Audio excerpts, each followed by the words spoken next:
Salam. 15 fevral 2026-cı ildə OTK sınağına düşmüş sualın izahı.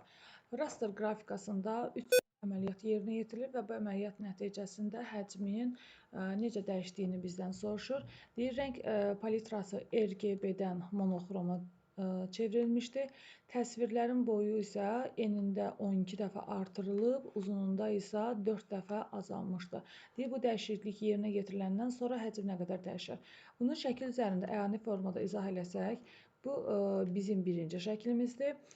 Yəni ilkin vəziyyətimiz, bu isə artıq dəyişiklik yerinə yetiriləndən sonra olan ikinci halımızdır. Birinci şəklimizin həcmini V1 götürsək, ikinci şəklimizin də həcmi olsun V2.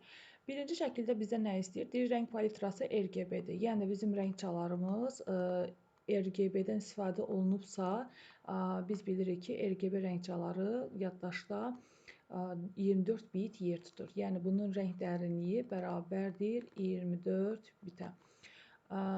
İkinci şəkildə artıq monoxroma çevrildiyi üçün bunun rəng çaları da bərabər oldu monoxroma. Rəng dərinliyimiz də bərabərdir. Monoxrom da yaddaşda 1 bit yer tutur. Və təsvirin enin və uzun olan piksellərin sayını AB-nə götürsək, ikinci təsvirdə artıq enində olan piksellərin sayı 12 dəfə artırılıb, yəni oldu 12. Uzunluğunda olan piksellərin sayı da 4 dəfə azaldılıb, yəni B bölünsün 4. Qrafik təsvirin həcm düsturu V bərabərdir A vurulsun B vurulsun rəng dərinliyi. O zaman birinci təsvirin, yəni dəyişiklik baş verməmişdən qabaq birinci təsvirin həcmi olacaq A vurulsun B vurulsun 24 bit. İkinci şəklin təsviri də olacaq 12A vurulsun B bölünsün 4 vurulsun 1 bit.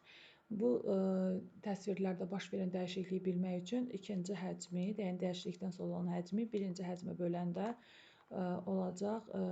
Əvvəlcə bir dənə bunu sadələşdirsək, 12 ilə 4 ixtisar gedəcək, 3 qalacaq. Burada olacaq 3AB. Burada da olacaq 24AB. O zaman 3AB-ni biz 24 AB-yə böləndə AB-lər, piksellər gedəcək və 3-nə də 24 ixtisar gedəndə 1, 8 qalacaq 8-də 1. 8-də 1 o nə deməkdir? 8-də 1 o deməkdir ki, demək bizim dəyişikliklər yerinə yetiriləndən sonra şəklimizin həcmi 8 dəfə azalır.